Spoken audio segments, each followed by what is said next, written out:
Anak-anak, kita akan belajar tentang keragaman karakteristik individu, baik di rumah, di sekolah, maupun di lingkungan masyarakat.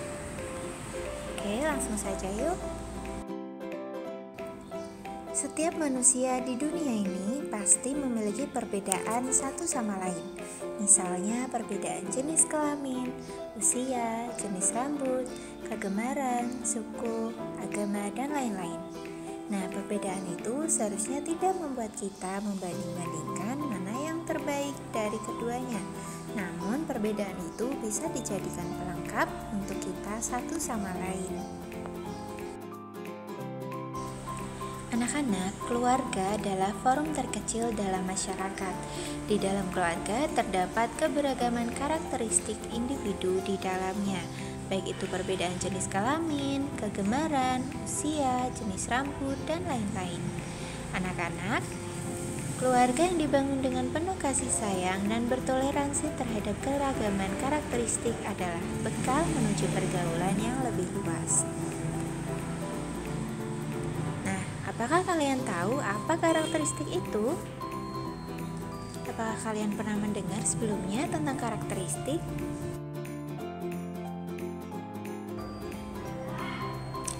Karakteristik adalah ciri khas dari seseorang atau sesuatu.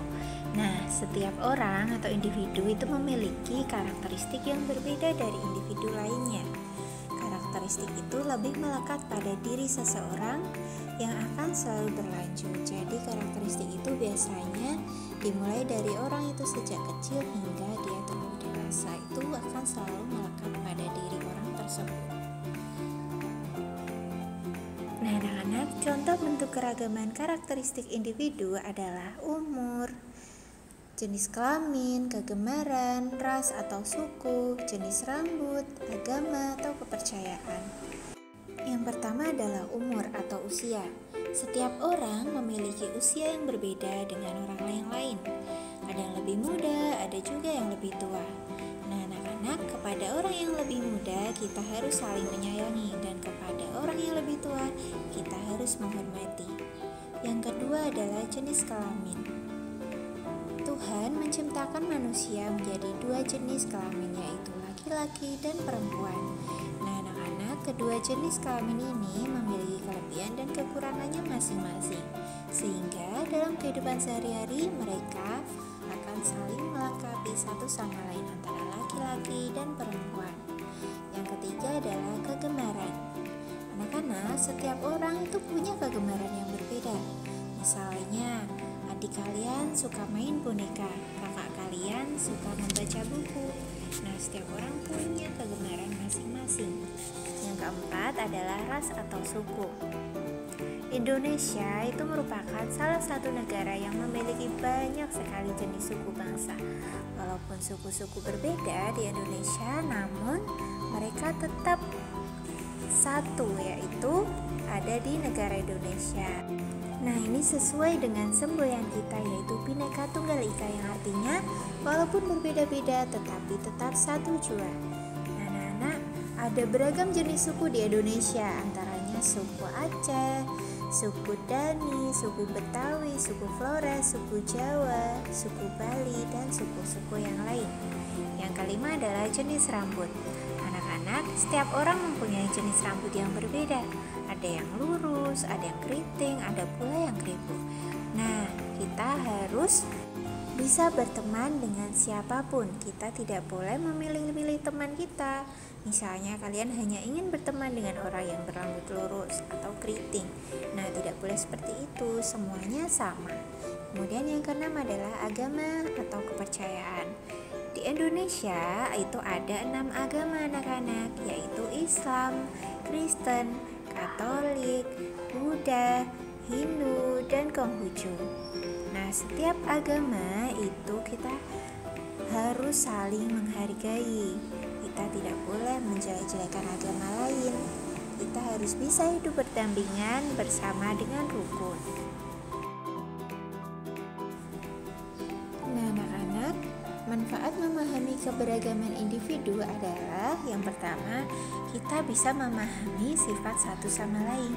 Jadi kalau anak-anak bisa memahami perbedaan atau keragaman anak-anak dengan teman kalian, itu kalian bisa mengetahui sifat satu sama lain. Kemudian kalian bisa membentuk rasa saling menghormati dan menghargai. Jika kita bisa memahami keragaman atau perbedaan, kita bisa saling menghormati dan menghargai. Kemudian kita juga bisa mengetahui cara bersikap dalam menghadapi masalah.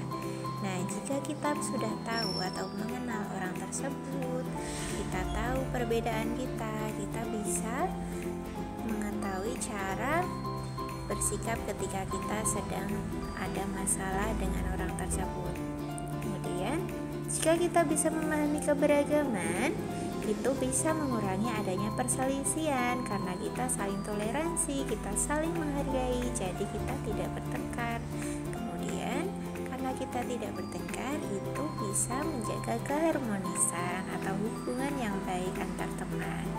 Kemudian, manfaatnya adalah meningkatkan hubungan kekeluargaan. Jika kalian bisa saling menghargai keberagaman, itu kalian bisa lebih dekat dengan kalian. Nah, seperti kekeluargaan.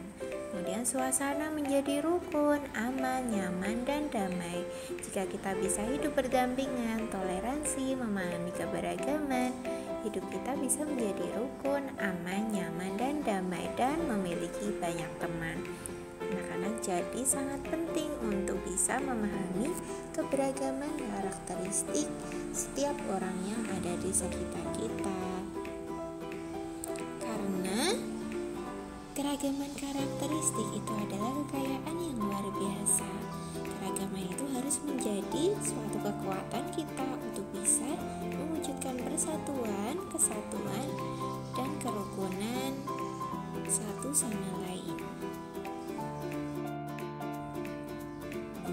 Nah, ini keragaman karakteristik itu adalah kekayaan yang luar biasa. Bisa menjadikan kekuatan kita untuk mewujudkan persatuan dan kesatuan di dalam hidup bermasyarakat. Nah, anak-anak, semoga anak-anak paham ya dengan apa yang Bu Aulia sampaikan. Jangan lupa kita harus saling menghargai semua perbedaan atau keragaman karakteristik di sekitar kita. Selamat belajar. Terima kasih sudah mendengarkan.